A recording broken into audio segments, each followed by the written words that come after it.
a lot. I mean, we could spend an hour talking about the things that the Constitution allows the president to do, but the main problem is that with such a super powerful president, it's very hard to have just kind of competitive, free and fair elections because the stakes are so high. So I think a lot of people are working now to think about a constitution where there would be more separation of powers, more balance of authority between different parts of the government and also between the government and the people. U.S. policies in the region are bankrupt, or they're wrong, and they need to change. And they're going to hear that from a democratically elected Egyptian government.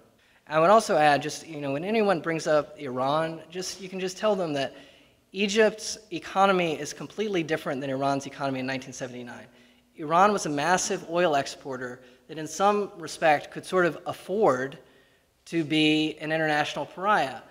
Egypt depends on tourism, it depends on Suez Canal revenue, it will be depending a lot on getting more foreign investment, and the whole outlook of the country is much more cosmopolitan than the sort of post-revolutionary Iran was for a time. And so it's just a really misplaced comparison when it comes up. I have a lot of concern about people in Washington being able to let go of Omar Suleiman and these other people in the security apparatus that they've been working with for years.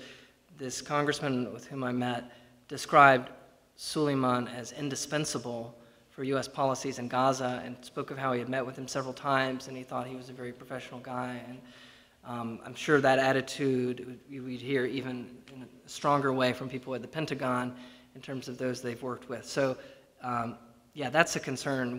Are U.S. officials ready to sort of release Egyptian officials from their embrace? The food crisis was a big factor in building up protests in 2008, the April 6th movement, the Mahalla al-Kubra strikes, and yeah, so that was a very important background condition.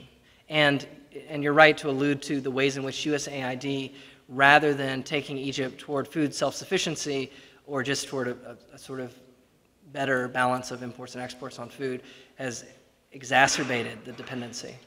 Gamal Mubarak's the son of Hosni Mubarak, and he was widely considered to be the heir apparent, that he was being groomed for succession probably in the September 2011 presidential election.